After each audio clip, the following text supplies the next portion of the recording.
Ready na po ang ating kalan. Bubuksan na po natin yung ating kalan. Ito na po yung ating damihan po natin ng bawang, sibuyas, patatas. At ito na po yung butter natin. Mga ano to siguro, mga 4 na kutsara po ito.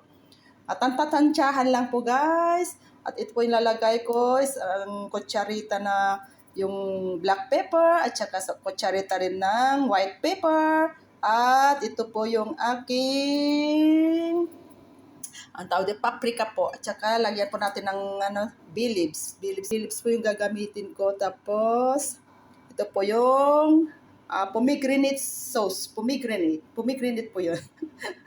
Kaya na po mag-adjust. Pomegranate po.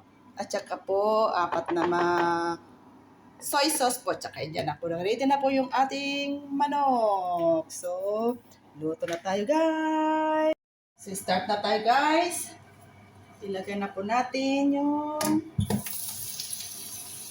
ating butter. Hindi yata siya nakikita guys. Ilapit natin yan. Tunawin lang po natin ang ating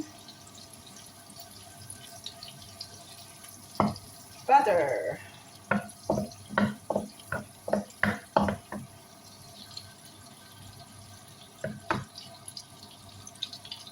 Ilagay na po natin yung ating bawang guys. Oh.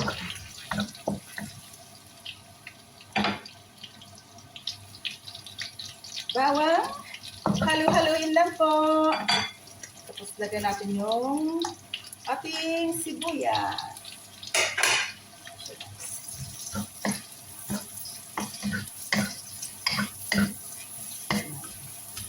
Lumalabas na po yung ating amoy.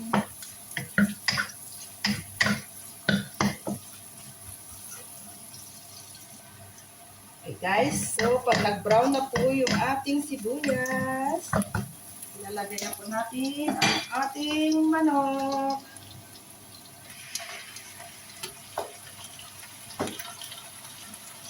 Ayan guys.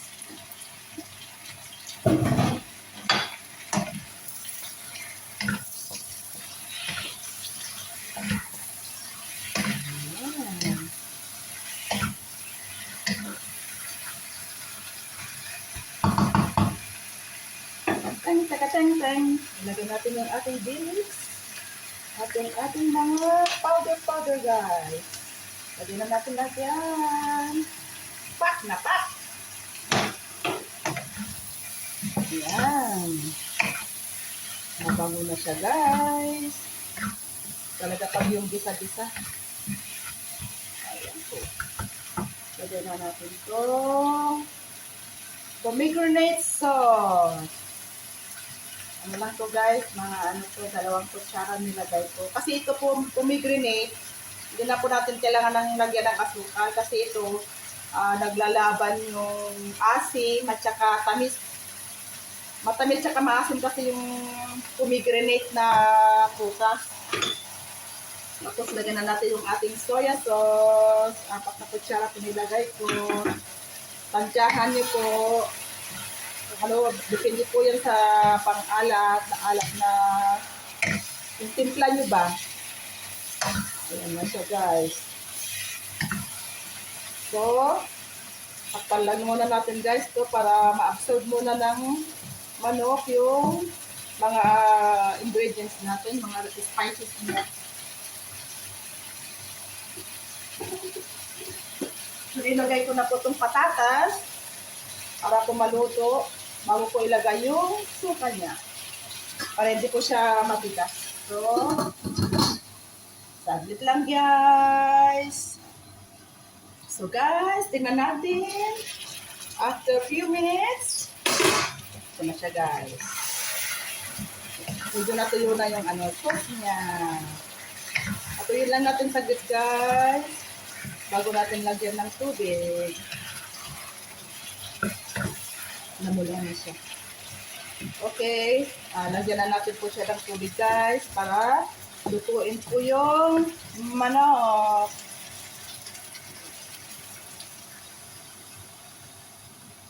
Ayan. Kunti lang po yung tubig na lagay ko kasi malambot yung manok.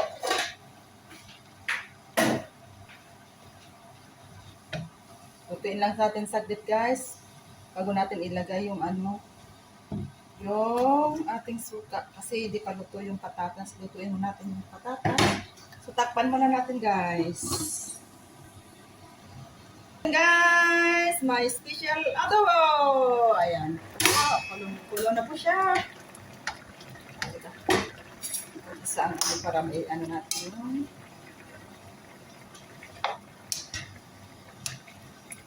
so, kung malambot na po. Malambot na po yung ating patatas. Pwede na po natin lagyan ng suka.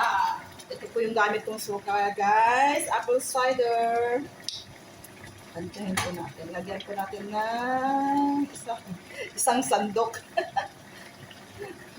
Mga 5 kutsara po lalagyan natin. Tantiyahin naman. Alam mo naman kung mga ilang kutsara to. 3 sandok. Ayan po. Maliit naman yung sandok ko mga 2 kutsara niya sa Pag nalagay po natin dito guys, yung suka niya, pag po muna natin takpan, para po maluto po yung suka. Ayan po. Ayan, lawan na natin siya dyan na naka-open na, kumukulo. Ganyan guys. Saglit lang. Maghintay na naman tayo guys ng mga 5 minutes. Ayan po guys. Balik-balik na rin po natin. Para equal po yung patas po yung pagluto niya. Habang may sabaw po siya.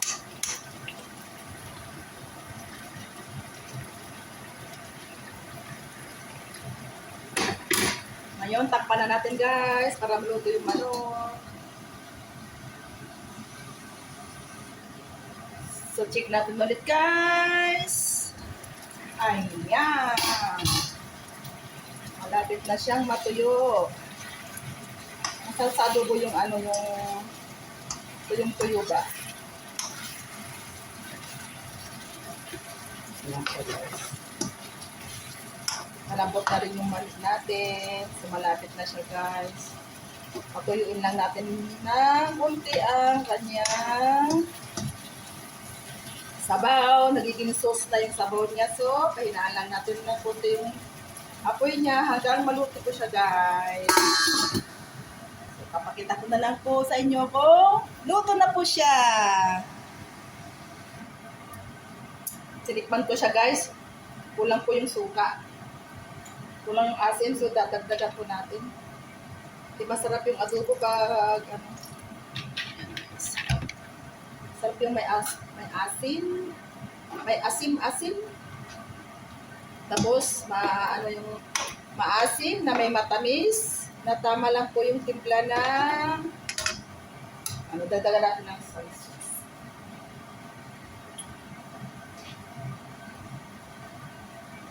Ganito yung gagawin natin guys. Pag nagluluto po tayo, mas lagi natin pong titikman para po yung mahuli pa natin yung niya.